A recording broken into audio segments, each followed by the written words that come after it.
Okay, so I just got in here and I see that you guys have been so chatty. So I won't make you wait any longer. Hi, everybody. How are you guys doing?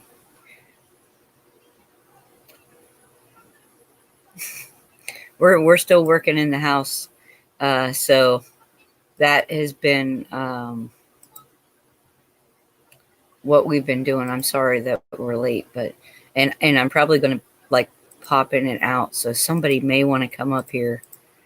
If you do, to help, just keep the lines open for everything. So anyway, so happy to see everybody. Warren Buffett. Oh my gosh, I just watched that Pappy. I had literally, before I popped in here, that's what I was doing. I watched that Lakota Prophecy one that you just posted.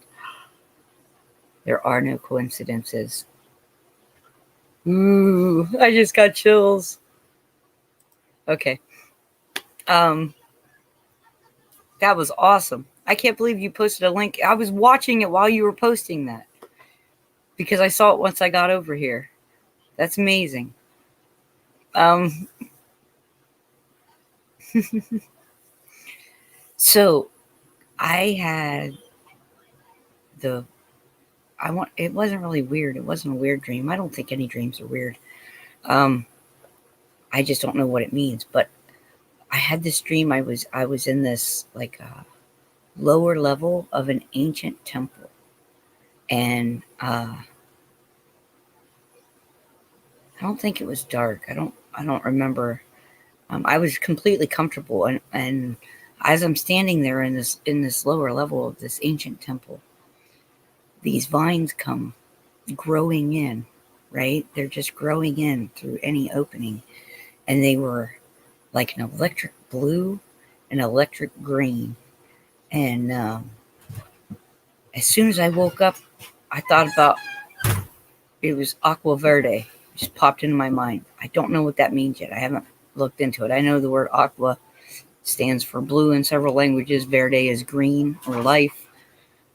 Water, life. Uh, I don't know. It was pretty cool. Um, that wasn't in my head when I was dreaming. That was in my head when I woke up. So, any thoughts on that? Any takers? Anybody want to? Um,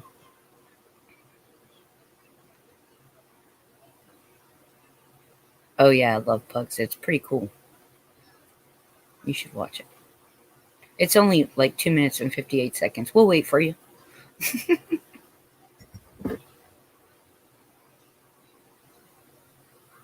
So, how is everyone today? I think I jumped ahead of myself, but yeah. So the title was based on that dream that I had, that bit of it that I remember anyway, and that is New Beginnings, Old World. And that's exactly what it felt like.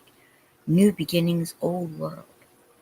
Uh, it was cool. I got to tell you, I've never felt anything like that. That was I don't know if that was a past memory or I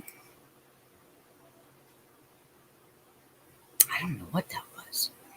But I remember there was so much color in these vines that were coming in, blue and green, and they were like alive. They like their energy was also blue and green. Like there were blue vines and there were green vines coming in, and they were growing at such a rate, like literally the leaves, the sucker leaves were coming off of the ends of them at the same time that it was still growing, and then the leaves would get bigger, as the vine was thickening, and it was really really cool. Uh, and Aqua Verde. So I don't know if there's any temples named that, or I'm not sure. Throat and the heart, right, right. See, and I hadn't put it together with the chakras. I mean, I do understand the basic energy color of each chakra, and there's so much more to understand about them that I don't understand. But I have been, I've been doing the same meditation or the same, I guess, visualization before bedtime every night for like past month, and it's to help unblock any energies that are blocked, any right on, Liz, to block any energies, or to unblock any energies, or clear away anything that needs cleared away from your chakras. So hi everybody, welcome. Maybe. Well, Pappy. So what would that be about being located in the? And it was like I knew I was in the lowest floor of this temple, of this ancient temple. I knew I was in the depths of this temple. So,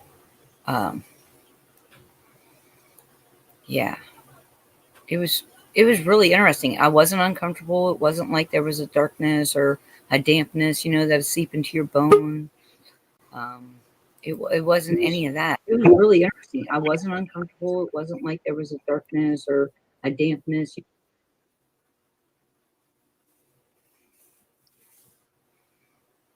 Hi, Pappy. Can you hear me okay? Yes. Well, you're down in the basement. That tells me that's where the foundation is. So the foundation of all truth is spoken through the heart. Okay. That's what comes to me, anyways. Chuck said his dreams are rubbing off on me. If you guys are having similar dreams, when I talk about this stuff, I'm not talking about it trying to like just put myself out there. I'm putting it out there because I feel like there's a lot of overlays with our lives, with our energies, and I feel like there when you come across somebody that's had a same or similar dream or feeling or whatever you want to call it, experience. Well, you're going to be anything? receiving an interesting book, Heather. It's funny that you mentioned you're talking about dreams. If you're interested in it, I've got a big, thick book on dream interpretation you might be interested in. Ooh, yeah. I would enjoy something like that. Well, I enjoy all kinds of things. So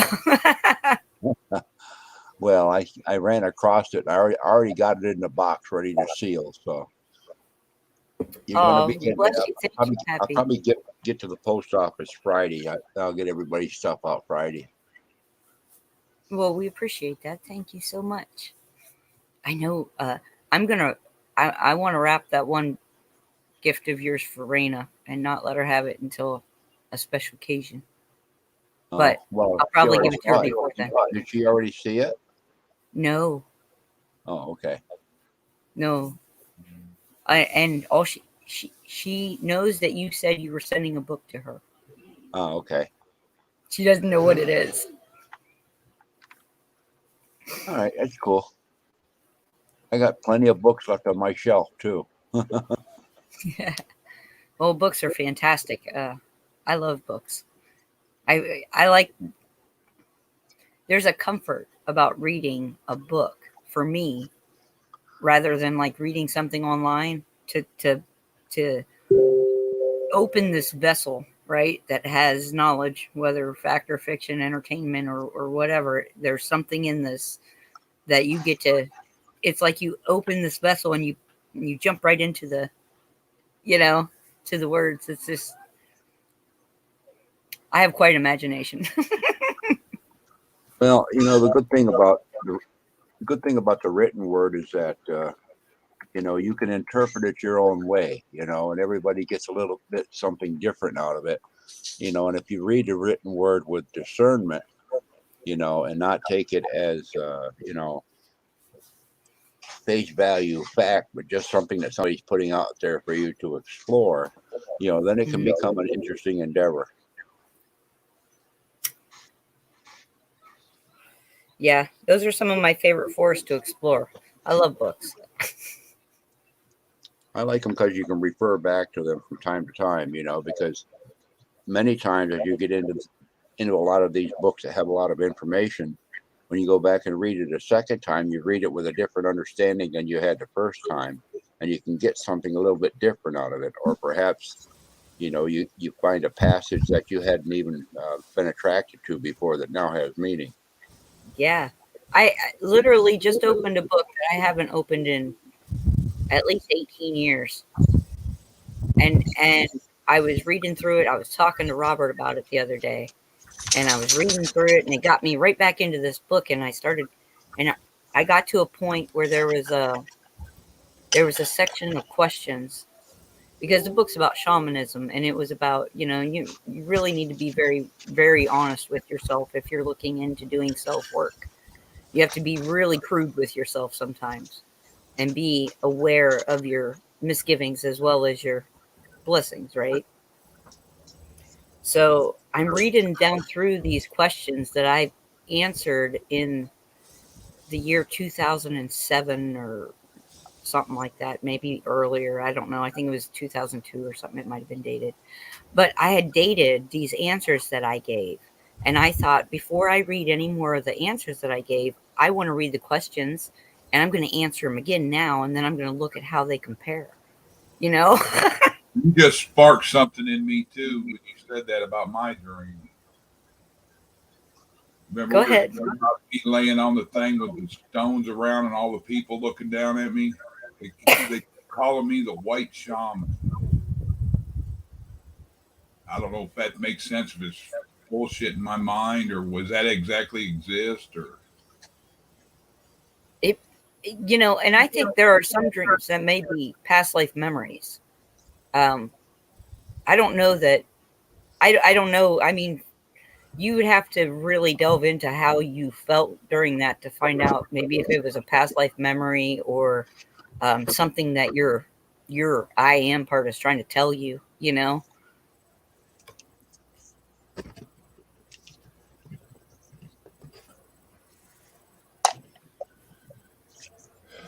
So what was the stones around you? What did they look like? a smaller version of something that almost looks like Stonehenge with a thing in the middle? It was like a stone, big stone that Like a when I slab? see it, yeah, it was circular, but it wasn't circular. The stones, it was flat, but it was like a live stone, not a cut stone.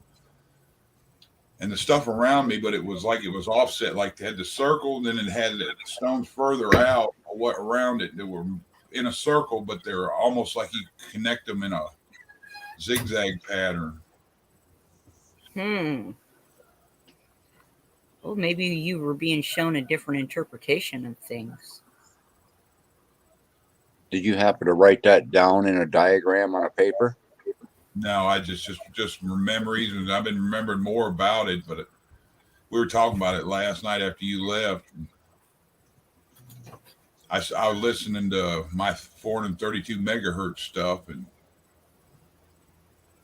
it's like almost like it made me when I fell asleep listening to it, like I was walking through a video. I don't know if that's a good thing or not. They say 432 opens your pineal up, so Interesting about that. 432, yes, the sacred geometry and cymatics that are involved with 432 are like the highest connection point I think we have as physical bodies, right, and spiritual bodies. And our music, all of our music up until I think the 50s and 60s is when they started changing it over. But until that point, all music was recorded in 432 hertz, and then they changed it to 440 hertz, which is dissonant and causes division in your mind, body, spirit complex. unorganized. Kind of like everything else. We want everything to be now.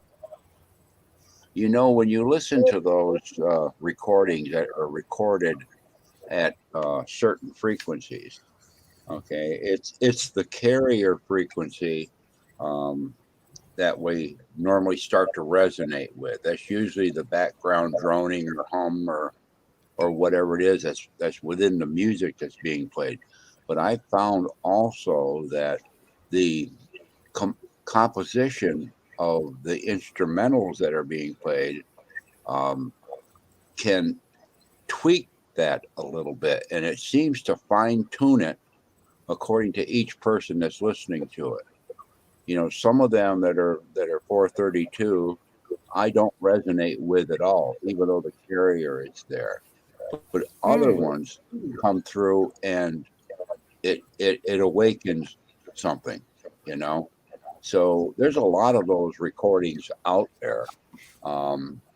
You'll find different ones that you'll go back to time and time and time again. And I listen to it one particular one every night before I go to bed. That resonates with me. And I'll put the link in here if you want to try to listen to it and see if maybe you've heard it before or not. Yeah, drop it off. Yeah, I'll pull it up here and then drop it in there. But you know, the point, this kind of coincides with what we were talking about yesterday. You know, with the how songs and you know, those vibrations and stuff elicit within us, you know, a response. In many cases, it's an awakening. You know, it's like flipping a little switch. Yeah. You know, thinking about it, I do understand what you mean, because there are certain frequencies that I'll listen to that resonate with me. But Jeff walks in and he's like, "Oh, what are you listening to?" You know, and so we have to find one that's compatible for both of us. Yep. Yeah, a buddy of mine over here the other day had me listen to something, pull it up, and it was some kind of dual tone thing, and it had that they fluctuate tones, and they go higher and lower, but they do it on opposite sides, and they switch back and forth, and that put me instantly in like panic attack mode almost. Yeah, that's what are called the binaural beats. Yeah. It actually oscillates your frequency. It affected me so bad, it's like turned my vision sideways and made me feel like my equilibrium, like I was almost like I was falling upside down. Yeah, those you know, those have a use, but not everybody are comfortable with them. You know, those are good for dissolution and reintegration. You know, it breaks it. The frequency comes in and vibrates everything apart because of the binaural nature of it. You know, and then it puts it back together as you listen to it. You know, with a pure beat later on. Okay, hold on a second. I'm going to drop that link. All right.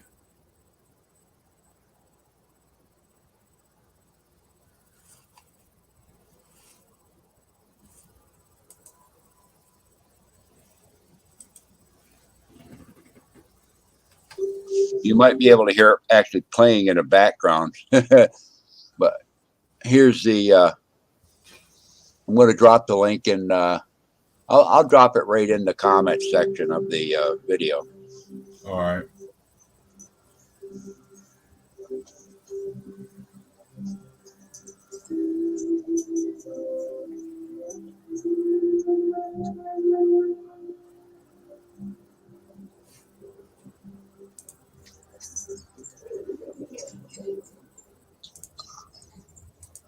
You know, what appeals to me the most about this thing is like 5 hours and something long. So I not only listen to it every night, I don't listen to it for the full 5 hours, but that's also the one that I put on if I'm leaving the house that the animals listen to.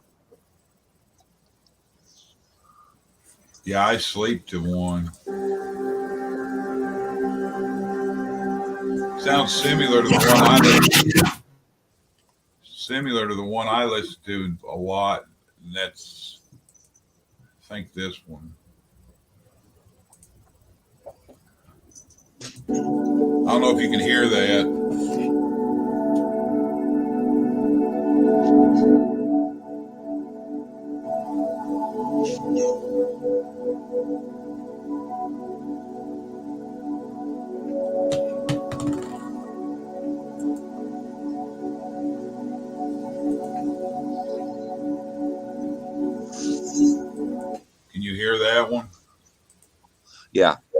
Now I hear multiple stuff in that one. I hear the the bass that you were talking about, the 432, but I also hear the higher stuff. In other words, it's lifting you from that level up. It's an escalator, and here's the link.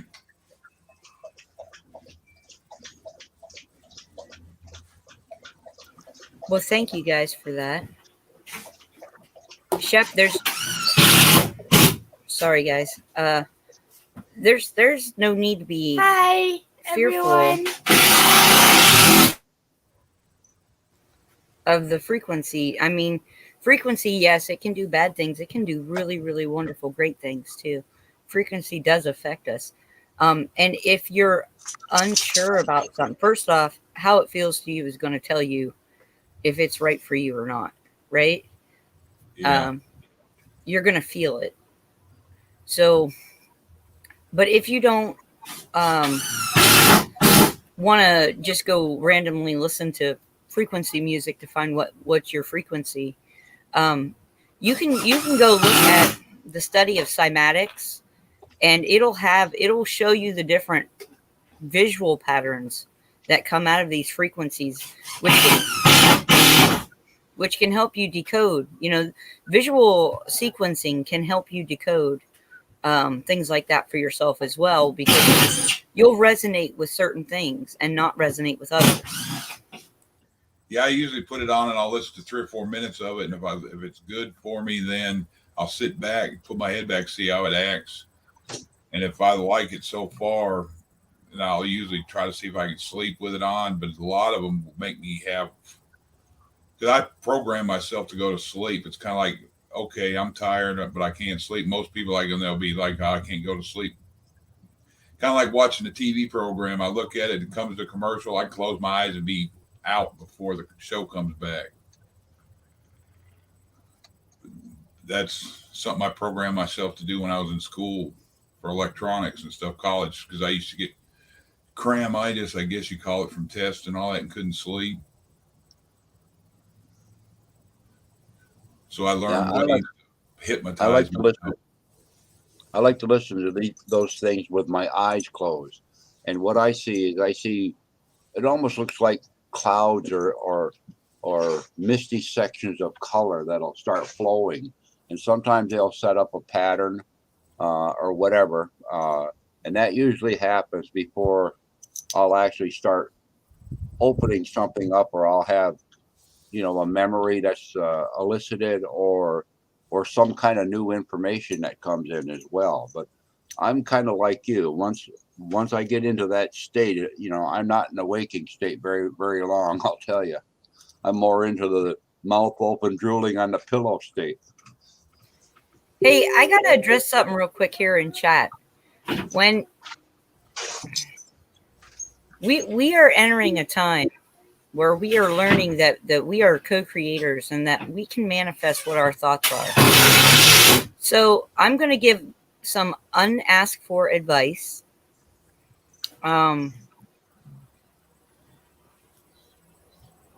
Be careful where you place your thoughts in this time period that we're in, this large remembering, this awakening, where we're learning that we are actually powerful co-creators with Creator, that we have that gift.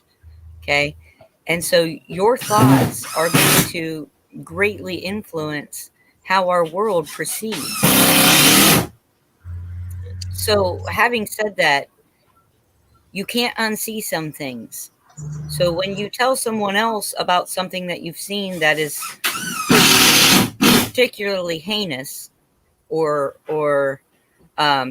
just downright dark, you are taking that energy and putting that out into the world, and then you are sharing it with people who you want them to see the same thing. And we are human beings as well, so we have emotional and energetic reactions to these things. So all I'm asking is be careful what you feed your spirit, just like you do your body. Okay? Be careful what you feed your mind in these times. Everything you bring to voice, you breathe life into it. Well, I want to expand a little bit on what you just said, Heather, because there's another caveat that needs to be attached to that. In these times of this energy awareness that people are awakening to, okay, remember I always talk about, try to be conscious of the energy that you're sending out, okay. Now that means that you have to apply some intent to it. There are other forces out there that will take this energy which is being released and utilize it. They'll tap right into it and they'll use it for their purposes. So you need to put a limitation on there so that they don't break the code to use that for something other than what we've intended it for. Because once we put it out there, that energy is out there and it's available.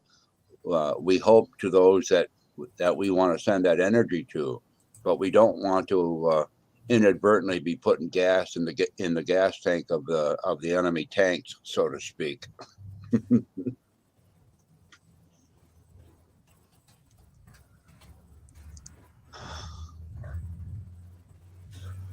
There's a whole group Sorry, out we're there. still under construction. Well, there's a whole group out there that need that energy to live on, but unfortunately, they're not able to produce it themselves. So they become energetic and psychic vampires. They'll look for that source, and we don't really want to feed the swamp creatures that stuff, even though they need it to live. They're using it for the wrong purposes.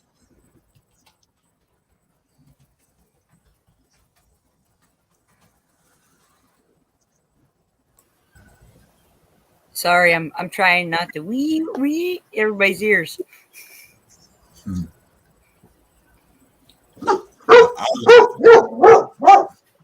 Did you? I hear it and makes me think I need to do stuff.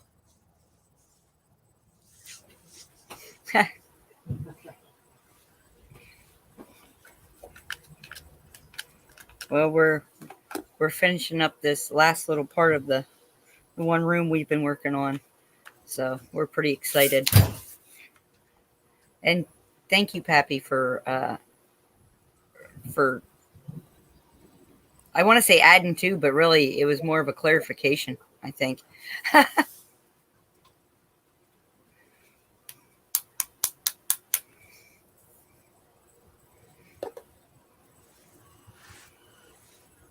What do you do if you aren't hearing the same message as everyone else? Be grateful that your spirit is guiding you to hear something real. And this is the thing, Henry. If it's not about hearing the same thing, we're not drones and we're not clones. We're individuals. I think that if you are listening with the intent of hearing truth, you're probably going to hear more truth than anything else, regardless of what other people are hearing. Does that make sense? Oh yeah. We're learning much more about these interactions energetically and spiritually than we knew before. We're all still learning. We don't have an owner's manual on this that we can refer to. So we're counting on each other with the feedback on what's working and what's not working and that sort of stuff. So we're kind of like pathfinders for each other. Hopefully we're all headed in the same direction with it. Feels that way. It's just, if you guys are in front of me, leave me some road markers. And if you're behind me, I'll leave you some. One of the things I've learned too, when you start on your little travel with your listening to that stuff, if it puts you on weird roads or weird thoughts when you're doing it, you're probably not on the right path or not on the right music. So, well, we talk about that, and then a fine example, right? Pappy had posted a link in the chat before I came back over to StreamYard and saw that people were just in chat. And I was tickled that everybody was in there, and I read down through it for a second. Well, before I had come over and did that, I saw this Lakota prophecy thing, and I was like, oh, 2 minutes and 58 seconds. I've got time. I'll watch that real quick before we start the show. And then I saw Pappy's link in chat. I didn't know that that was what it was for. And I had just watched it. And so I opened it in another tab because I hadn't opened the show yet. And it was that same one that I had just seen. So, road signs, right? That's telling you to look at this. We are more connected than we know.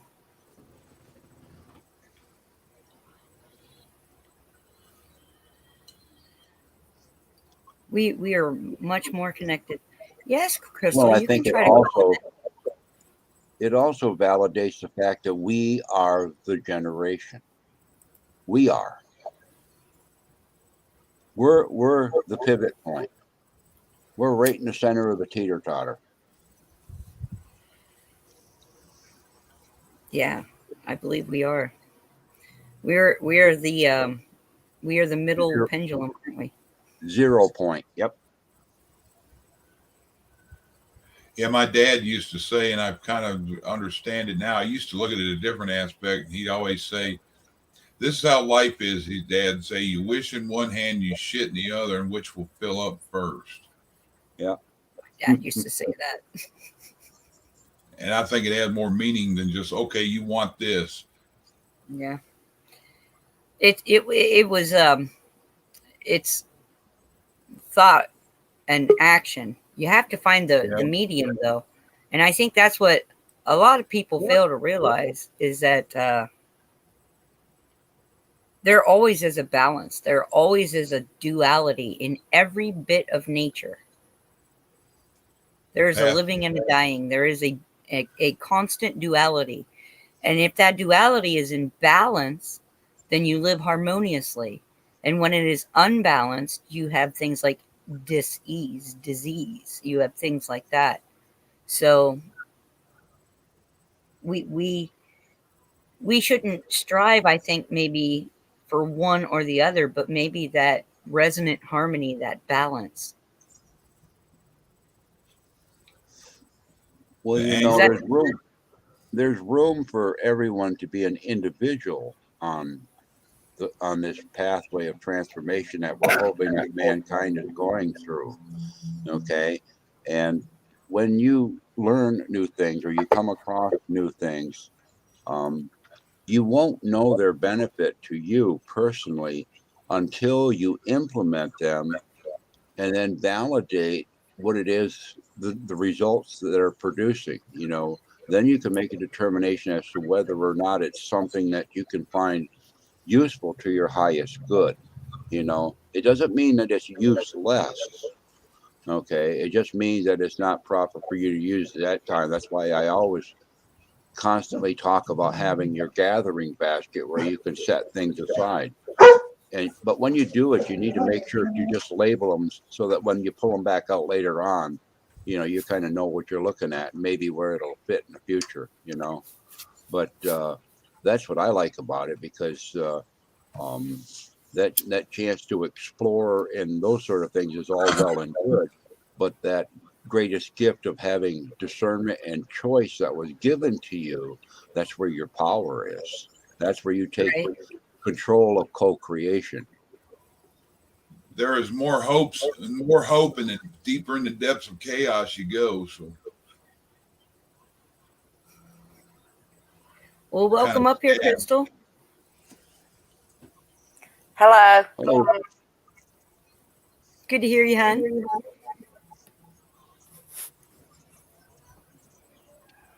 Good to hear you too. Somebody said hello. That's Bo. Hey, Heather. Yes. One thing we need to worry about is what we speak out into existence. Because what we speak out, the devil can hear. Yeah, he can't read our minds, but he could put things in our minds. So we need to watch what we say. We breathe life into everything we say. Yeah. Yes, sir, we And sure do. when you wake up in the morning, the first thought that pops into your head, you often think is your very own thought, and it's not.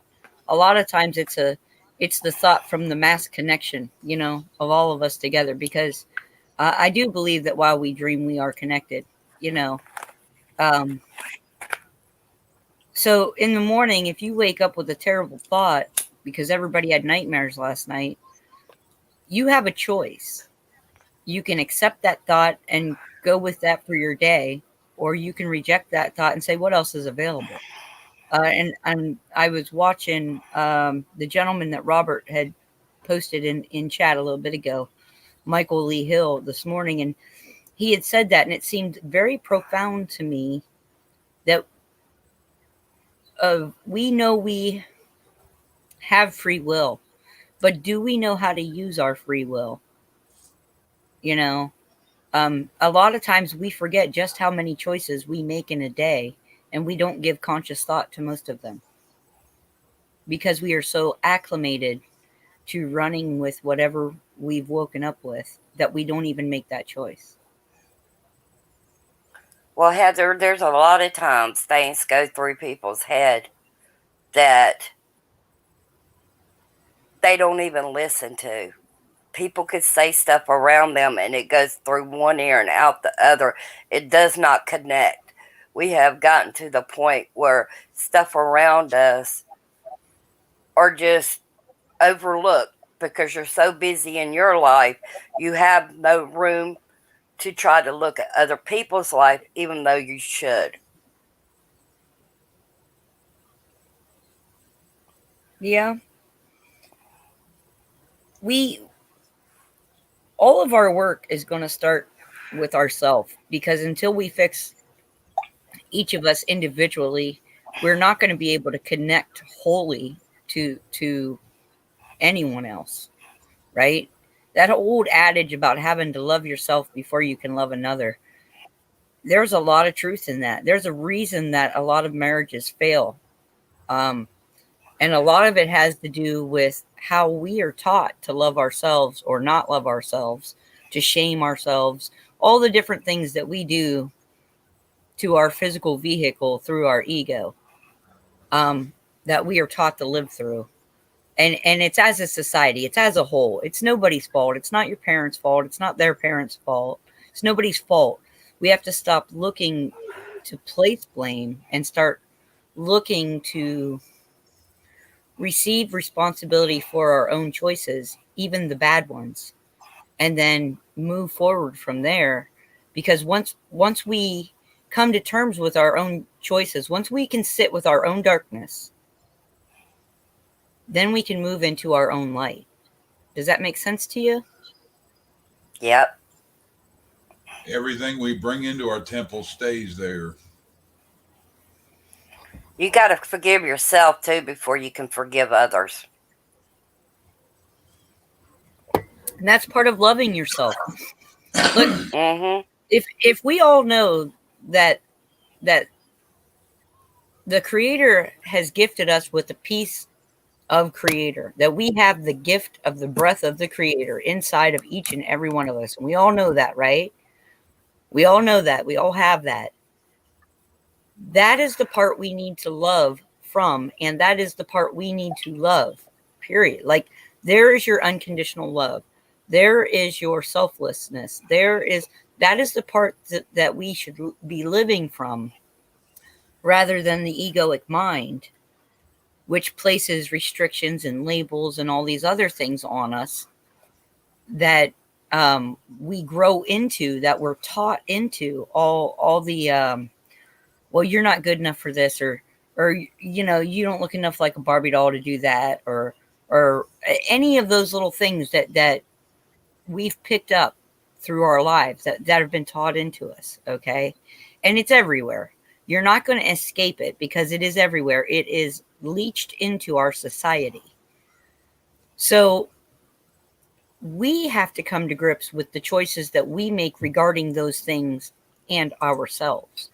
So when you love yourself, you need to love yourself from that within place, because if you can't love yourself from there, you're never going to get there from here, right? You have to see that God gift in you in order to utilize that, to spread that to other people. Does that make any My sense to you mom, guys? Am I just rattling? yes, my Yes, I'm mom used rattling. to have a say. My mom used to have a saying, and she would say, if I said I can't, she said, can't ain't a word. You can do anything if you try. Yeah, my dad told me can't never do shit. Can't never My could mom do always said, nothing. my Can't mom never always could said, do shit. can't That's or what, won't. That's how my mom would put it to me. Can't or won't. Which one is it? yeah. It was I blunt, think but just that's the exact Americans are word. straight out lazy. Well, part of that's been Easily, intentional. easily misguided. Yes, easily misguided. I would go with that 100%. And that's the situation that we're looking at now, is that there is becoming more defined daily, on a daily basis. It's becoming more defined that there will be people who just do not want to wake up. They are comfortable where they're at. They fear change and they do not want to move forward. They do not want to grow. They feel like their cup is as full as it's ever going to be, and you're not going to convince them otherwise. And a lot of Regardless cups of the fact that there's bacteria and mold and algae growing on top of that glass, they don't care. a lot of people's cups they think is full is just a strainer. Well, Heather, Yeah. something crazy. I, at a teenage age, knew the government was crooked. I have no way of knowing that at the time, but I did. And I never watched the news, and I never got into politics till Trump. But you got to take your mind off of everything that's going around you and put your mind in God, because it don't matter how things turn out, because if he comes back, you're going home. If he doesn't come back, he's going to heal this land. So either way, you're going to win.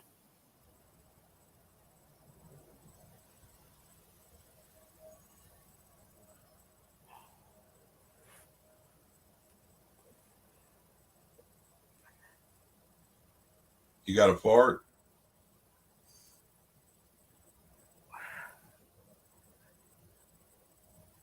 Did I say Sorry, something wrong, Heather? drilling. No, we're drilling, and I didn't. I was trying to keep Oh, muted while he was drilling. Sorry. Nice to meet you, Hank, it's and fine. welcome.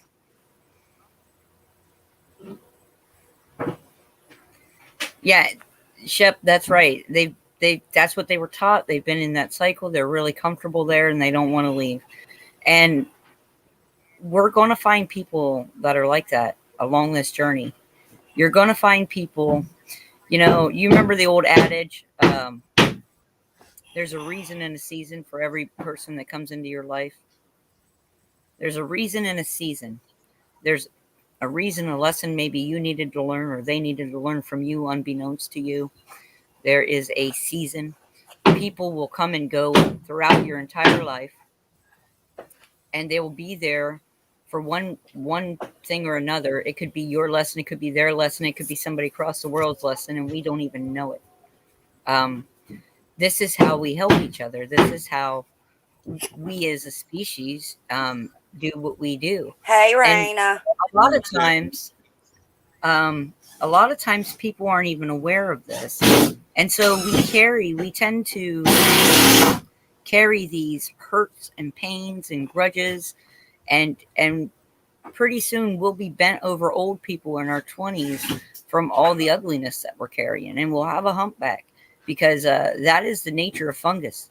And I like I like mushrooms. I love mushrooms. Don't get me wrong. And everything has its place, but we choose to do that.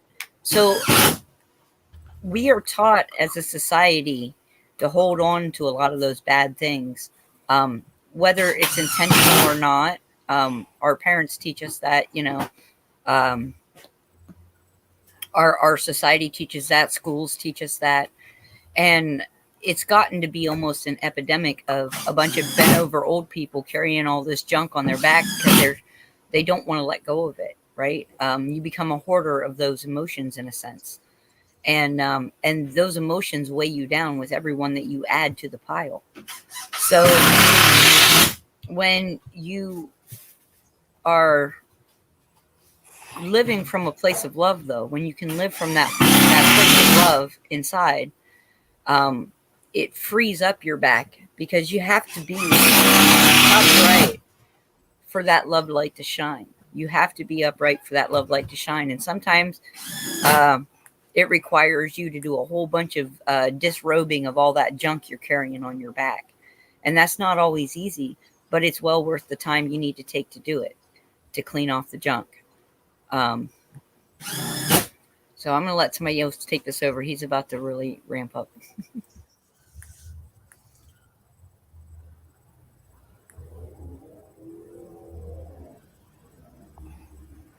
You know what drives me crazy is my ex knows all about what's going on, the children and everything, and about Hollywood, about the music industry. And he tend to put it in the back of his mind, and he wants me to sit down and watch stuff that I know them people are evil, and I can't do it. I can't stomach it. I want to puke. So it just drives me crazy. I just want to, when he was here, I wanted to take him and shake him and say, look, you know what was going on, but you want to have a blind eye. To me, that is just as bad as doing it to those kids Now, when you turn a hold blind eye. on. Whoa, slow down, girl. Slow down. Take a deep breath. Take a deep breath. Gustavo. Okay. Now, I'm going to present something to you, and I'm going to try and give you a different perspective to look at here. Okay? Because it just so happens that Pappy and I were actually having a little bit of a discussion kind of in this area the other day, right? The people have nothing to do with the roles that they are playing for your entertainment. Now, that your ex may be able to separate those two in his mind. It may not be that he is putting that away on a shelf somewhere. It may be that he is trying to find joy in a very dark time. And for him, separating them may be easier, right? Because here's the thing. Robin Williams is not Mork the Alien. He played Mork the Alien on TV. Right? You see where there's a separation of the entity Robin Williams, the man Robin Williams, and the role that he played in a television show. They're not the same. Ma'am. They're not the same. They're the same person in different roles. And so I understand what you're saying, and I understand your aggravation at it. Unless you are able to get out there and somehow inundate yourself on the front lines and help them in that way, what you're doing, I think, is driving yourself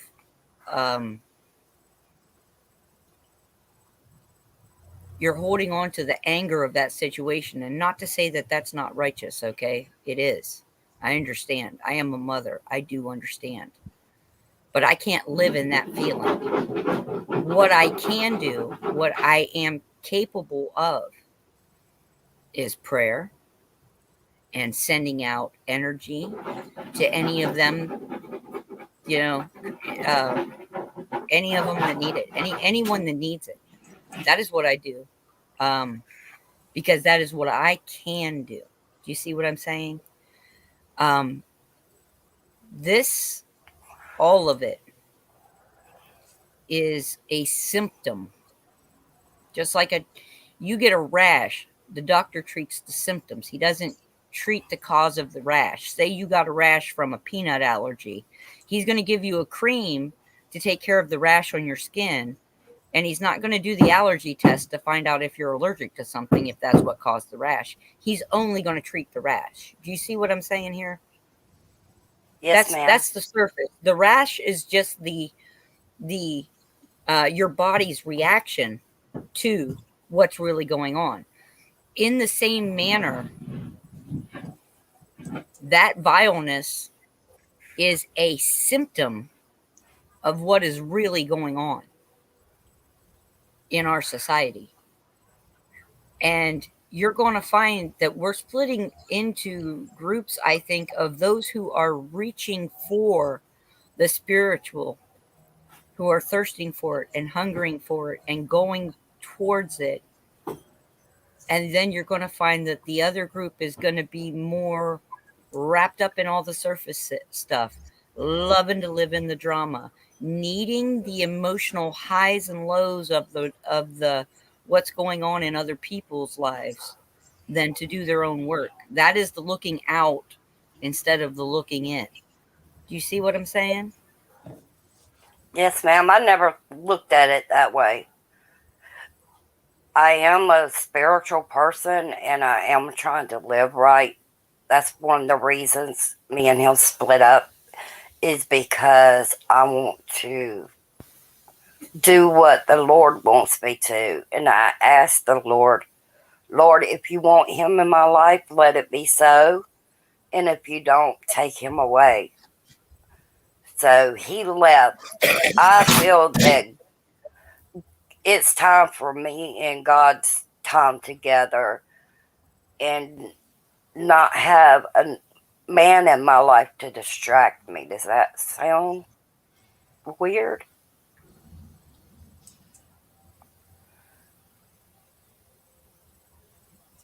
Uh-oh.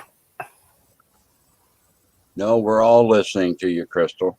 I've been sitting back here listening to you talk, and I'll give you a little bit of a take on, the spin that it elicits within me.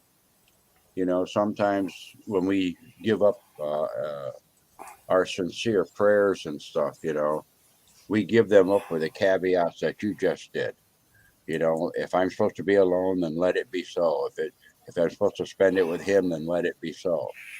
It's much easier for you to just say, whatever is to my highest good and the highest good of the situation, let it be so. That way, you're not given an either or to creator or yourself. Okay. Now, life it accelerates at different speeds for different people, depending upon who you let press your gas pedal. Okay. And I found that out a long time ago. People call it triggers, people call it buttons. I call it a gas pedal or whatever. But the whole thing is that, something else takes control of your energy. And I found that the speed that I like to travel at is what I call the speed of love. And in order to travel at the speed of love, once again, you have to go to what I call that look within space to find out and come together with who you are, not who you think you are, not who others tell you that you are, not that one that you hope to become at some point in the time, because you don't know what that result is going to be. So in that context, years and years ago, I wrote a morning prayer for myself, but it's actually a poem, okay, to kind of get me in the mode of what is going to be my energy tachometer today? What is going to be the fuel that I'm going to be putting into my empty tank when I get up in the morning? Okay. And that's this poem is called Life Giver, and I'd like to offer it if you're interested. Yes, sir. I wrote this Well, back see, in 2000. I'm sorry, go ahead. oh, go ahead, Pappy. I'm sorry. I wrote this back in 2011 at like, I actually wrote the time on it. It's 4:55 in the morning. And so I kind of started this out as a prayer, but it's actually a poem, which is the way that it ended up. And see if this resonates with anything that anyone's been talking about today, or perhaps the times that we're in. I titled this thing Life Giver. I started it out by saying, "Oh, Father, Son, whose warmth is on my face, you fulfill the promise of light and love to the children of the earth. The birds are awake and the creatures have stirred. I thank you for this new day given birth. The seeds that were planted have turned to your light and opened the doors of living. They reach to the sky seeking your embrace, a validation of your giving. With eyes that see a pathway made clear and the night behind our backs, we step out into the possible, leaving beauty with our tracks. In times of dark, our faith still shines, knowing that you're always here, kindling the fires that you've placed in us so that love replaces the fear. O Creator above, whose children we are, we thank you for the fire within. We thank you for the gift of life and the new day we now begin." That's beautiful, Pappy. I love your The, point. the whole thing, Crystal, and everyone listening, is this: your new beginnings always start from where you are. Always. You are where you are. You're where you're supposed to be at the time. Okay? And if you go within yourself and connect with that inner part of your spirituality, that is your beginning point, but it's also going to be your destination at some point when you go full circle. And if that point is filtered through the heart and love, you can travel at the speed of love so that you can interact with the chaos which is going to be out there. Chaos is part of our life, as is change, as is all of the influences that are going to be coming up and offered to you on platters for you to make a choice from. Okay. Now, having remained centered and allowed yourself to be filled up with a certain type of energy, now you can interact with those things a little bit better. Why? Because you have a better understanding of yourself. Even though many of us run around scratching our heads about the decisions that other people make and the choices that they've made, or the choices that they want us to make, or trying to influence us to make, or force us to make. You get a better understanding of where it's coming from. But ultimately, how you act, react, respond to, or not respond to, those are all choices that you make. That's the power of the co-creation you have. Yes, sir. Well, I am an empath. I need to learn how to deal with it because I cannot get around a lot of people. It's just too much energy for me. Yeah. I That's can because meet somebody. you're still an open sponge, Crystal. You have to be able to put filters on yourself. And if you immediately recognize that the energies that you're feeling are not yours, you don't have to own them. You don't have to carry them. You don't have to accept them. But it's recognizing that they're not yours, that you don't have to absorb them, even though you're aware of them. You can be aware of them and not get entangled with them. Okay. And, I'm going to give you a good example. When you look down and see that black and white little animal running around with a tail frizzy all sticking up in the air, you recognize it for what it is. Okay. It's a skunk. You don't have to run up and embrace it, because you recognize what it is. You see what I'm saying? Because Yes, sir. 9 times out of 10, he's gonna stink you up. You know, so if you feel these things around others, and this goes for any empath out there, you can actually control the energy that comes in. You can still be aware of it, but you don't have to absorb it. You don't have to take it in. You do not have to let it overpower you, because it will change. It changes you, because it makes you resonate with the frequency that you've taken in. You said, okay, I'm going to take it in. I'm going to own it. You don't have to own it. I used to have a conch shell, and I had a hawk feather and sage. I think I need to start doing that again at my house at least once a week. You do what you feel is necessary for you to maintain what you call your sacred space. Okay. Yes, sir. And no matter I'm a no matter homebody. no matter what the techniques are that you use, or the methodology that you use, or any of these other things, the whole thing that activates this is the intent that you have in the first place. Okay. The intent is going to set the type of energy and the direction that you want the energy to go. Then the second step is for you actually to act it out. The fact of taking your intent and then acting it out here where you are brings it into the material world where your awareness is right now. Those are two key things right there. Intent first, and then doing the do. Don't think about it, do it. Without doing it, you can't implement it. We're the go between the spirit and the physical. We have a foot in both worlds. Okay.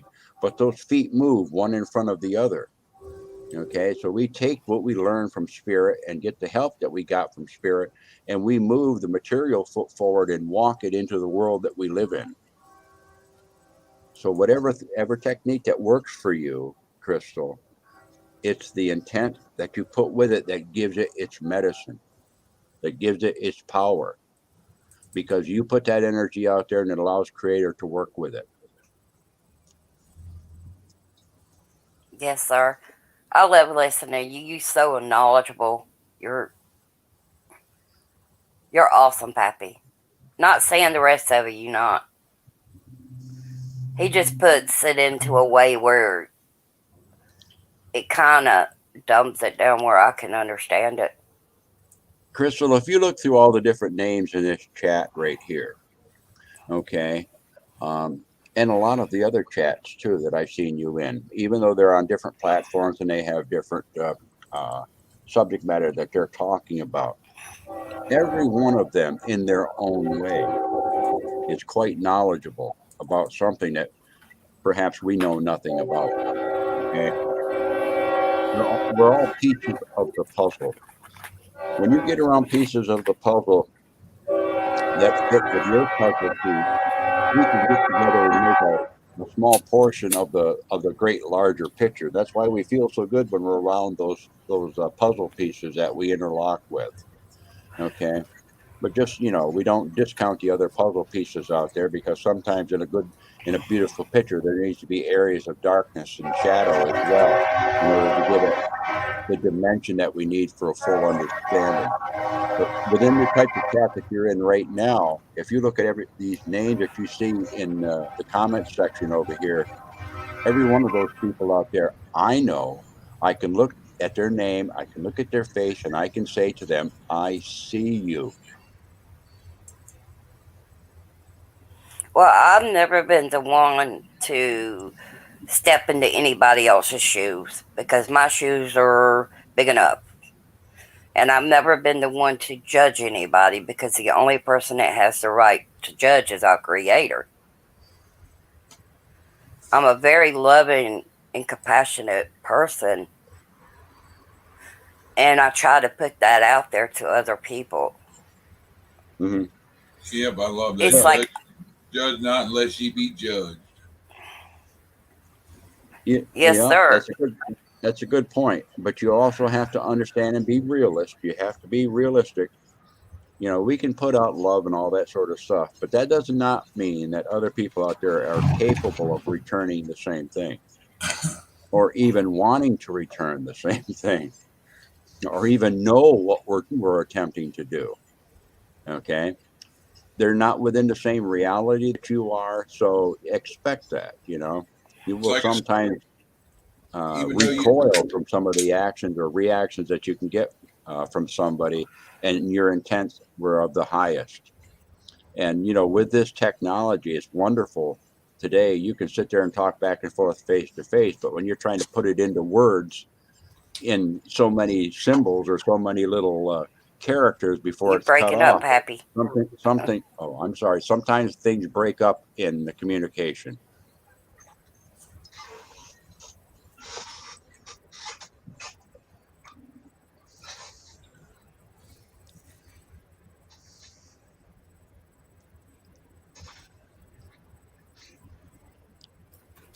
Well, I think Pappy has always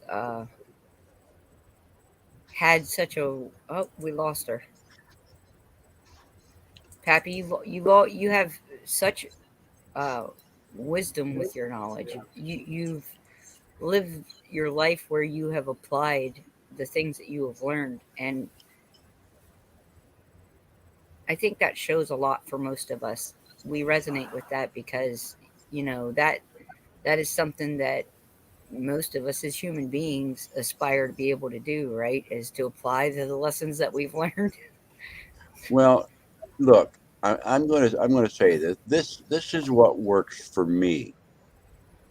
Okay, I'm only telling you what works for me. I'm not telling you at all, or do I even want to imply to any one of you individually that this will work for you, because you are you and I am me. Even though I see you and I see within you the same thing that glows brightly within me, you are an absolute, unique, beautiful, individualized expression of it. Okay, so I Yes. would not expect you to follow anything that I say verbatim, word for word. You try your own things and you get your own validation and you live your own truth. I'm just pleased to be able to walk beside you at this part of the journey of our lives where they have come together. Well, Always. Amen. things I'm come glad I together and found this family. well, Crystal, one of the points I wanted to make to you before, things are brought together and then things break apart and then things come back together again and then things break apart. These are cycles of things. Okay. And I talk about little in terms that makes some people question in their mind, but that's what I call experiencing the shaman's death. It's the death of something else so that something else can be reborn. The shaman's death means that a situation or a circumstance or a paradigm that you've lived or whatever is taken into the darkness and completely disassembled and taken all apart and then put back together with a different new understanding that you've gained. And when it comes out, there's still the you at the core of it, but what you're wearing and who you are is different now. Okay, and that happens with situations and everything too.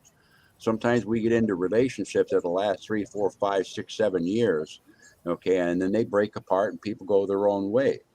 Okay, are we saying that's right and wrong? Well, some of us carry that forever, but it is what it is. There are lessons that come out of that for both parties. Okay, these are the way things work. That's It's the like the natural dance of growth. life. Yep.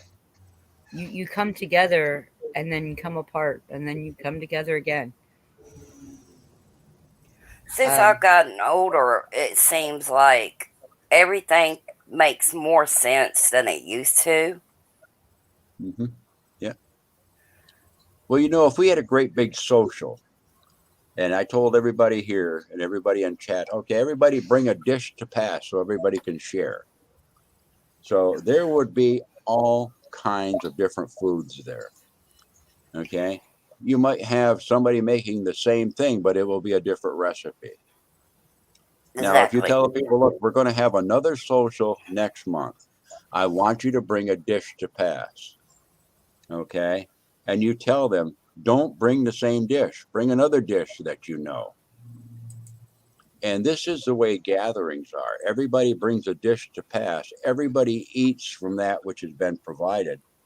Hopefully you brought enough that you have leftovers and can take home to those that couldn't make the social gathering. Okay. And the next time you get together, everybody can talk about the appreciation that they had for somebody else's recipe that they hadn't thought about making that way, and get to experience something else. Perhaps this time they made a fantastic dessert. So every time I come to these gatherings today, I walk away from here like I've had banana shortcake or strawberry shortcake or a nice double Dutch chocolate cake or a piece of apple pie or something. It's always been sweetness that I've left with. Yeah.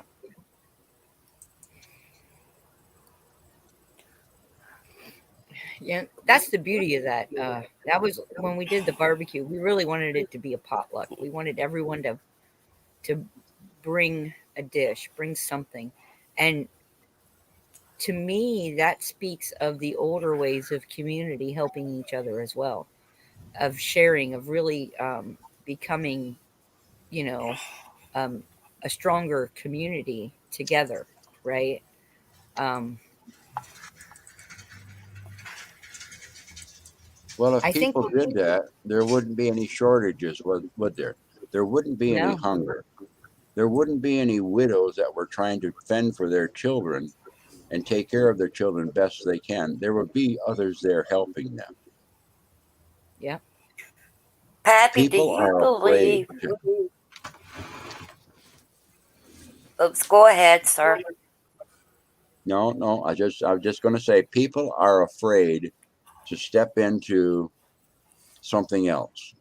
And the reason that they're afraid to do that is because they cannot connect their left hand. I mean, they cannot disconnect what their left hand is, their heart hand is giving away from the rational mind of their right hand that wants to hold on to it and make, if I'm going to give you something, I want something in return. Okay. Or expectation. So I always tell people, don't let the right hand of your mind pay any attention to what the left hand of your heart is giving away freely. Well, that's what it says in the Bible, not to let your left hand know what your right hand's doing. And what it means is that when you do stuff for people, you don't go out there and try to get gratification for yourself. Yeah. You do it out of your heart. God knows what you've done. I call it putting money in the Indian bank. You put money in the Indian bank, somebody that needs it comes up and takes it out. And by, when you need to go get some money out of the bank, you go in there and you take some money that creator put back in the bank for you. That's and it's usually in there with interest. I remember a story about that. A man who had gotten 3 wishes and wasted 2 of them, and for his very last wish, he wished that he always had exactly what he needed. So he would go to the store and say he bought something, and he would have the exact amount of money in his pocket that he needed, not a penny more, not a penny less. And I thought, that's just about asking. It's just about the same as asking for the highest good. Do you know that what you just said was validated in the little story that Anna told last night about how she came to own Little Stage, who's in the vet right now for her surgery? Do you remember her No, telling the story of going in and the little puppy was there and she happened yes, to have? She yes. said she Okay, had never ever paid for a dog in her life, and she she paid saw $100. that little runt right there. And she come right out and says, I'll give you $100 for that dog. And that's exactly the amount that she had on her. And that's a validation of the story that you just told. Isn't that the synchronicities? And I think as more people are we call it waking up. I've been calling it remembering. As we're starting to really remember, like the uh, the the power of our I am, that the power of our spirit inside, we really are creating a more harmonious and beautiful world. And I know it's hard to see, but a seed will stay in the ground for 10 days, 2 weeks, 3 weeks sometimes, depending on the seed. But when it emerges, right? Um, just because you didn't see it didn't mean it didn't have life in the ground. So I think maybe we are growing our new world in the same way. And right now we're still germinating. Well, one of the things that I want people to consider, as we talk about, uh, what is palpable to us and what we're experiencing during this transition, both personally and collectively, okay, is my interpretation, my gut feeling is that, we use the terms people are awakening and things of this nature. People are becoming more aware of what was always there that they didn't notice before. Sorry to interrupt, guys. My computer keeps popping up a Windows wanting to update, so I'm just going to log out. I'll talk to y'all later. I love y'all. Blessings and have a good day. Love you, Okay. Chuck. Love you, Thanks for Chuck. coming. See you Well, when it later. gets done updating, if we're still on, come back up here because I know you wanted to jump in this conversation. Yeah, all right. I'll see what I can do. I hope it ain't another one of them screwed up ones that last time it did this, it messed my computer up, but it keeps popping up. I need to update it. I need to update it. And it's like trying to figure out what I can do to get around it. And it won't let me. Go into Windows Live Update on your. And just cancel updates or. No. Go in there and actually see what they have for updates first. Because sometimes there's been a phishing and spamming message going around on Windows Update, and it locks up your computer if you click on it. So what I would do is I'd go into your control panel and look for Windows Update, and click on that and go right to the Windows site to see if you've got updates waiting. All right, I'll talk to y'all in a bit. All right. But anyways, what I was getting at, Heather, is that people are seeing now. Remember, we always talk about the veil thinning and things of this nature. We're getting to the point collectively and individually that we've progressed enough that we can now become aware of things which were slightly out of phase with our frequency before we couldn't. Now we can pick that fruit off the vine because we can see it. If you kind of catch what I'm talking about. Yes, we've gone from a flower to a full-born fruit. Yep. Very interesting. Yeah, we're coming into what is called the ripening time. And they're in, you know what? I'm just going to say this because I think it's relevant. If we don't harvest the fruit once it's ripe, what happens? It falls to the ground, it rots, it decays, and new life springs forth from it. This too is the cycle that we live in. Life, death, rebirth. Yeah. Well, that's the cycle of things. Okay, but I will also remind you that when you harvest, okay, anything, whether it be your own crops that you're growing or whatever, okay, you may have tended them tenderly while they were growing and watered them and weeded them and took all good care of them and everything. You did not put the life force within it.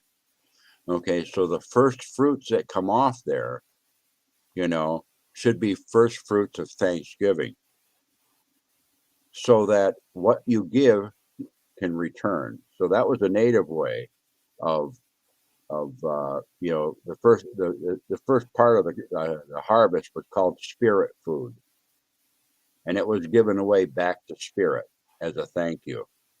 In some cultures they call it, well, we're going to go out and we're going to feed the little people, the little people, or the spirits of this place or whatever. And they would set out a plate of that food first. They would make a plate of that food first after it was cooked and taken care of by the women. And it was part of the women's responsibility to then take the plate, put a blessing of thanks over it, and take it out and set it. Once that had been done, then the people could eat. That ensured that the seed was planted in the spirit world for the new crops to come in, as a thank you for the crop of the year, and the faith that you'd have the crop of the next year. That's kind of where tithing came in, I would think. Putting money in the Indian bank.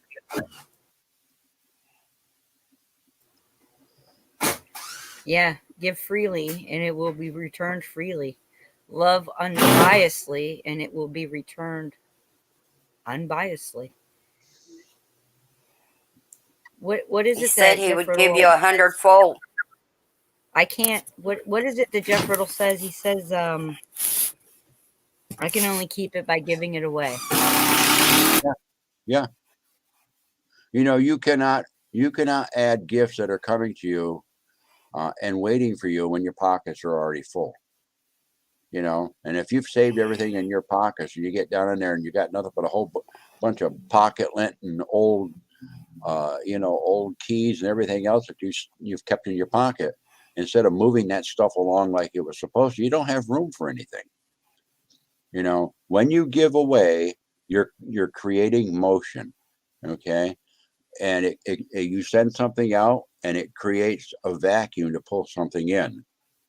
And it works with everything, even in the cleansing rituals and ceremonies that I do. I move that negative stuff out of there, create a vacuum, and then call in or fill it full of the positive. Okay. Without creating that vacuum, without creating that current of movement, okay, you don't get the new stuff. You just don't. It's got no place to go.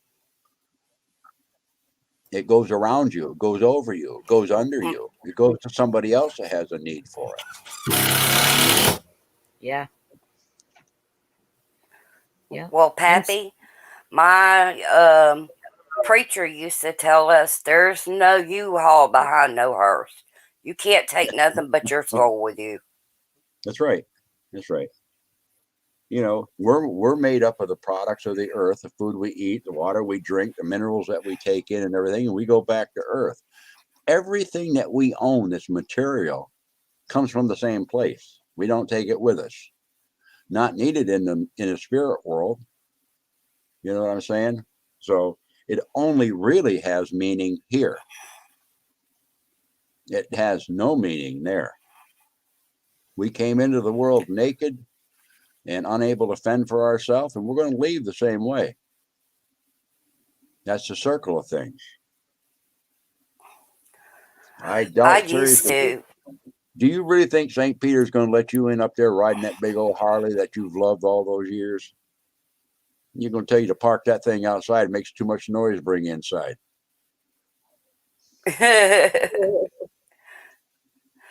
Well, I used to, when I felt like I didn't have anything,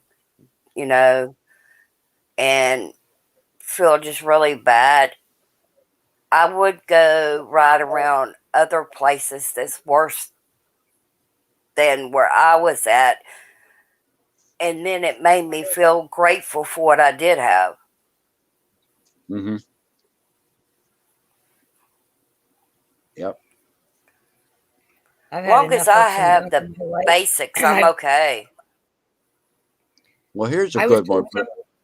Here's a good one for the panel. Now that you're talking about that subject right there, Crystal, Faith. Okay, North Carolina girl. She has some great questions. I love her questions. She says, here's one for you. Why do we pass the plate and then still have to gather food among our own parishioners for the needy? We have Okay. enough food stored up to feed the whole United States. Well, of I course we believe do. they have stockpiles. There's no need for kids to go hungry. I would go hungry before I would let a kid, whether it's my kid or anybody else's kid, eat before I would. Okay. I agree with you there. Okay. But I want you to look deeper into what she's really asking. The church that we go to, the organized religion that we go to, is passing the plate. So that's actually a giving already. Okay.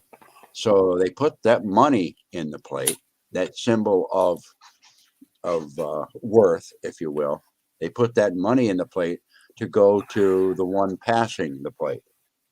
And then the one passing the plate says, oh, by the way, there are hungry people out there. Bring food in for those hungry people.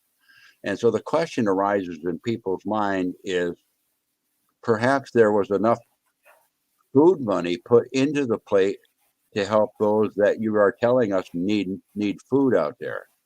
Why not take that which has been given already and purchase that which is needed for those that you say need it? You see what I'm saying? And and the Yes, point sir. that he raises right there is that you'll have those that will tell you that something is being done for a high and noble reason and use the resources in the way that they see fit and then still have a shortage on the other end. My God, it sounds like our government. You know, Sure does. I don't. always raise the taxes, but it's going to every place except the homeless people that are on our streets. You know, the fatherless children that are out there, the mothers and widows that are trying to take care of their families, the people that are sick and ill that can't get health insurance. There's no need for that. And North Carolina Girl sees that. But the difference is that you've got one that utilizes the the wealth of the people for one thing, and then you've got the hearts of the people that are saying, I cannot let my brother and sister go hungry.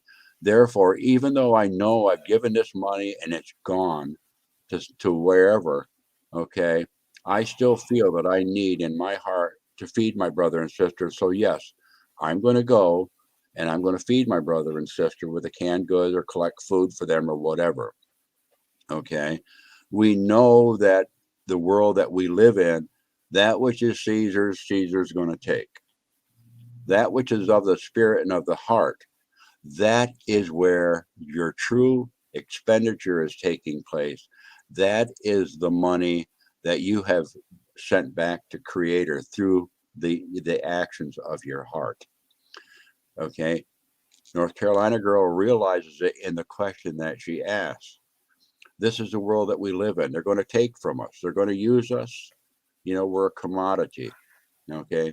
Spiritually inside, we're much more powerful than that. We're putting our real money that we spend from our heart to take care of those that are in need, knowing that we cannot rely on man who says they're going to take care of that to do it. We can only rely on Creator. Creator talks through our hearts. Okay.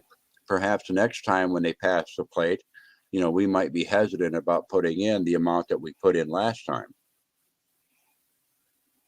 Well, I don't go to church. My church is here in my house because the church is inside me. Hmm. Well, I agree with you. I mean, I'm using church as a catch-all phrase, you know, for organized Oh, religion and okay. things of that nature, you know. But that's just kind of the way that's my take and my spin on the question that she asked. Heather, what do you think about the question that North Carolina Girl asked? Well, I think you answered that quite well, and I believe you're right. I mean, because you know, we know she is a great question asker. She sees those things, um, and you know, when most people give tithes to the church, they are giving it because of their love, right? They and I know the tithing system is set up like 10% of your income. And irregardless of what your income is, that is what the church expects. And so to give and then keep giving and not see the fruit of that giving, because you're giving it into another's hands, I think we see that all over the place. Well, And Heather, let me just stop you for just a second, okay? Okay. And I'm just going to, you know how I am. I'm really good at throwing wrenches in somebody's moving part. The tithing and stuff, when the tithing was first originally put together as a means of caring for not only the people that run the church because they needed to eat and that sort of stuff like that, but it was also to take care of the needy and to put aside things in for times of need, as a wonderful give back to the Creator for the abundance that the person that was giving the tithe had. Okay. However, it was turned around, and the money changers were chased out of the temple by a certain somebody at one time, okay, because that stopped, and then the people were told, look, you needed to tithe, because if you don't tithe, you're not a good parishioner. You won't be able to get into heaven because you're not giving. You cannot buy your way into heaven. You cannot. Amen. And for that, amen. You can Yes. only buy your way into the good favors of another man. Which is Because not Well, a at lot all of people feeding- say, You're feeding their greed. Oops. Yes. Yep. You're feeding them. You're paying them to have power over you. and telling Pappy, you, that's exactly where I was going with it. Was the Oh, I'm origins of sorry. tithing are not what they stand for now. Yeah. And again, that comes back to us living as communities. When the churches were actually first set up, the intent behind them was, here is an organization that will help all of this area, this community, and any of those who tend to fall behind in the community will be uplifted by the church, by the Mhm. organization. And what you see is that the church has become, or the government has become, and it depends, I guess, on which side of the looking glass you're standing, but a microcosm and a macrocosm of each other. what's a macrocosm? I'm sorry. Greater Well, picture. yes. So one has become a bigger version and one a smaller version of the same system. Now they may have, it started out, the intent may have been for a really good cause. These are people that we're going to have represent us across the world. These are, this is, this pastor or this group of fellows will represent our belief system in our community. So it's the same picture painted with different strokes, but it's turned into a system. Yep. And I don't mean that in any way disrespectfully, guys.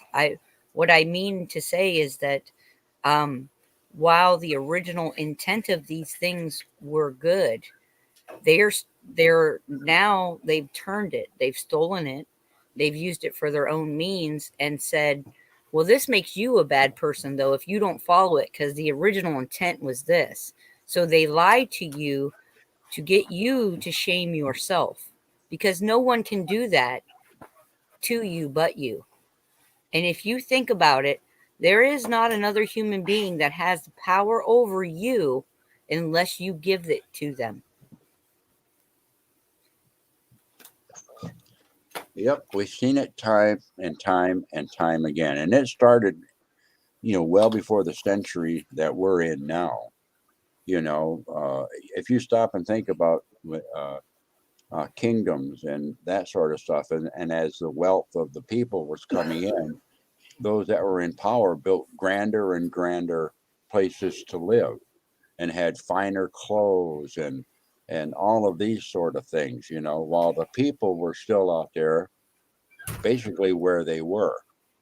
Okay, and we've seen that over and over again. We've certainly seen it in our mega churches even today. They're Yep. talking to their parishioners and stuff out there, and yes, the message that they're putting out is a good message.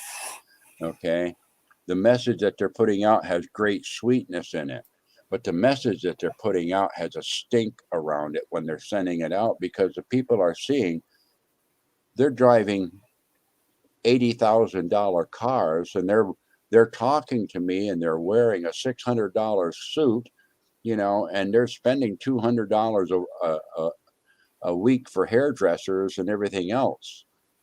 Something's wrong with that, Yeah. because they are not showing, they are not living, they are not walking their talk. Yep. And once again, that's people that's trying to have a foot in two worlds, but they have firmly planted both feet in one world, and they've got their head in another world, but their heart is still in the other world where their 2 feet are. Yep. And the other thing is this: every religious text, every mythos around the world warns of following your fellow man, lest you be led down a path by the blind, and presumably directly off of a cliff. That's how we all tend to see the ending of that picture, right? The blind leading the blind right off the cliff. Um, Monkey see, monkey do. this is where we've come to, though. We've been so complacent in our own spiritual growth. We've been taught as a society, and this is around the world, not just in America. America is probably ahead of the ball game in this respect, though.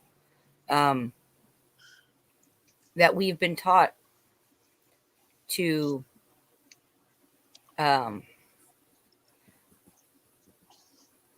do I want to say this? To feed the ego rather than the spirit. And that in feeding the ego, it is socially acceptable. And that is how you become part of a community. And that is not true. That is what we've been taught for generations. And it is going to be very hard for a lot of people to break out of that. I guess it would now be a memory, right? Kind of a sort of like a racial memory, because it's been taught into the generations for so long. And we've been taught, this is the other thing that the church does that I don't agree with. And that is, they want you to look outside yourself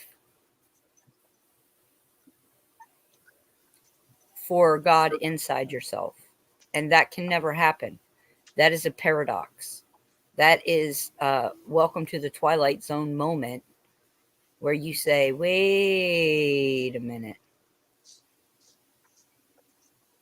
Yeah, things to keep you confused. And if you're confused, then you're easily led, But Yep. that's right back to my point. And when Robert was talking about his raindrop, okay, is I've come to the conclusion that was a great teaching, by the way, Robert. When things catch your eye, they draw the attention of your eye, and you see the starlight in your eyes, and your eyes are all sparkly and they're glazed over and wonder and everything. That's the time to go in and start asking questions of your heart Yes. before you allow your eyes to lead you someplace where your heart is going to be broken. Yeah.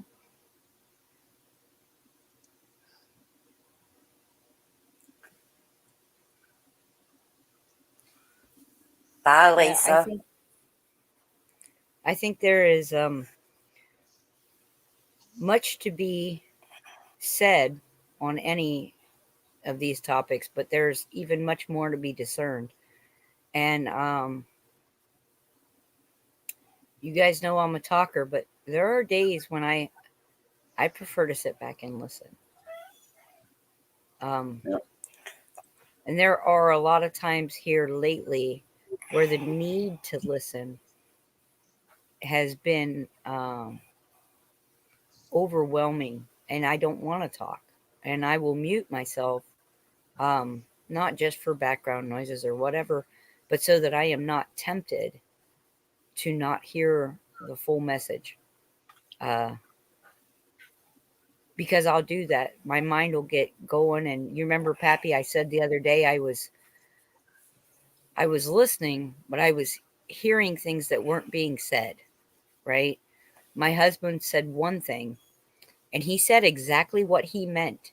I interpreted it as an entirely different sentence.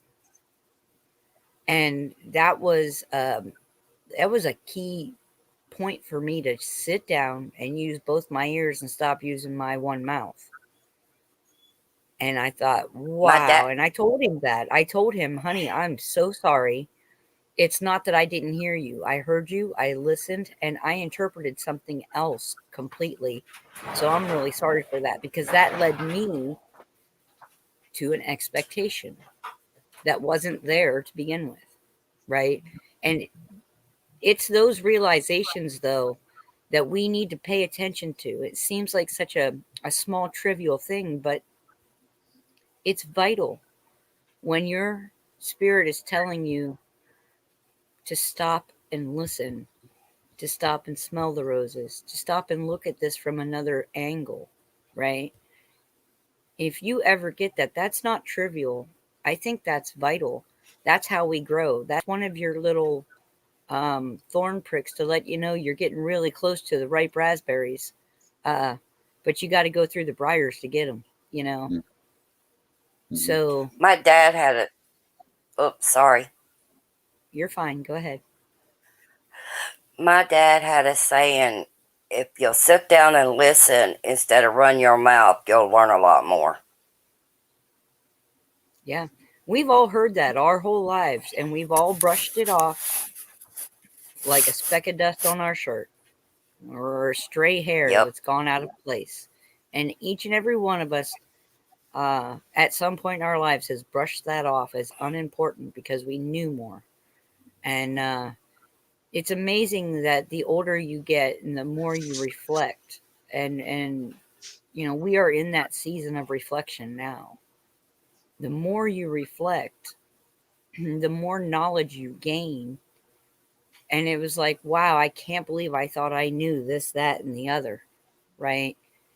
And so hindsight can not only be a truth teller, but also a wonderful teacher, because we are not one of us where we were 2 days ago, 2 years ago, 2 decades ago. And if we look back and we see where we were in those times, and we see where we are now, and we look at the journey that we had to take to get there, we'll find that not all of our lessons were easy, and not all of them were blatant. Some of them took time before we could understand them. Yeah. So I'll put I this think out it's. there. I'll Go put ahead. this out there for you, Heather. Sometimes the most life-changing information that we receive happened when we were shouting out the question of we wanted the answer for. And the most profound information that we received was whispered in our ear, but we couldn't hear it because we were shouting. You know, if we listen to the whispers of the truth, we sometimes find out how powerful they are. And when we sit quietly and we listen to what others are saying, and we allow that to come in, what they're saying comes in with whispers sometimes that really have a meaning to us. We wouldn't hear that if we were distracted, or we wouldn't hear that if we were talking or talking over or trying to stand our ground on our point. So I catch what you're saying exactly. Exactly. Yes. And we use so many different ways of saying that, but um, I find that for the for the many colorful ways that we say these things, there's a different one that hits each person, right? Can't see the forest for the trees. All the different things like that that we use, and sometimes it's just uh, like Robert says, sit on your hands. Just sit on your hands for a minute. You know, I think it's important that we all do that. I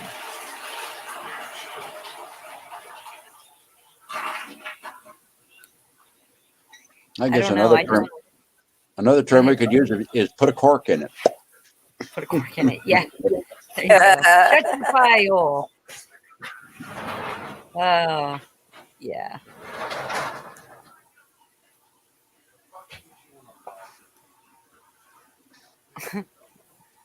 Oh my goodness. Well, um, I love you guys. It's after 4, and I've got to help Jeff get this last board in here.